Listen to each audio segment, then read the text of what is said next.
I will not risk open war. Open war is upon you, whether you would risk it or not. It is an army bred for a single purpose, to destroy the world of men.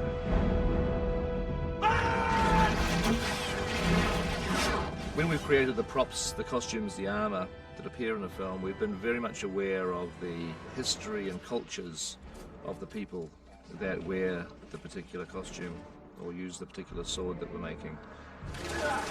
Every army in the film has its own specific weaponry. It's all pre-firearm sort of thing, so it's all swords and bucklers and shields and bows and arrows.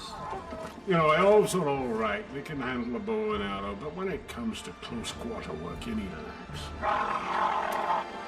We went to great lengths, hand beating the armour out of plate steel exactly as it had been done in the medieval era, cooking it up in huge furnaces, beating it out on anvils.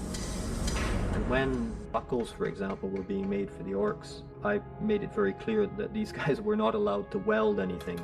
You're not allowed to weld it because that's too easy, and that will lead you down paths and into shapes which are not right for the period and for what you're trying to portray. So they ended up doing a lot of heat welding, which is a difficult process because you've got to get two pieces of metal to the right temperature, hit them very hard, and they're one piece.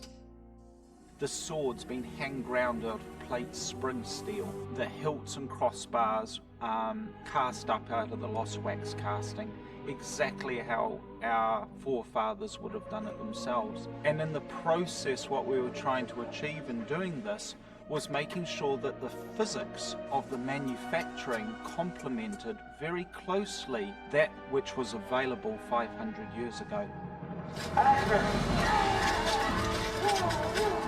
Stunt swords routinely break because, you know, when you hit them, the shockwaves comes down and they snap out of their hilt.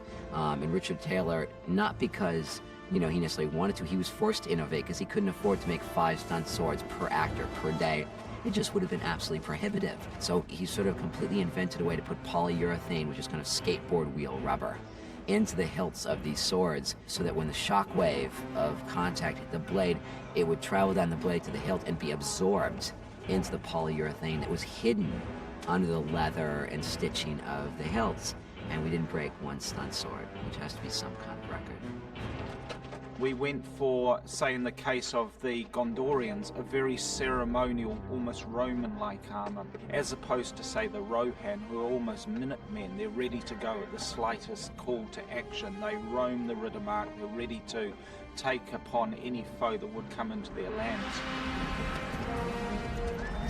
What business does an elf, a man, and a dwarf have in the Riddermark? Speak quickly! Rohan's weapons of choice, when they're on horseback, have long spear, a shield. The spear is typically used as a first strike weapon, and they use the shield as a weapon as well. And action! Well, my abiding memory of this damn picture is being halfway up a mountain and looking down and seeing 2 members of the wardrobe department struggling up the hill with a hamper with the remainder of my costume. And behind them, 2 men from the armory department, struggling up the hill with a hamper, with my arms and axes and belts and things like that. And then a poor girl stumbling up the hill carrying my helmet, and another one stumbling up the hill carrying my boots.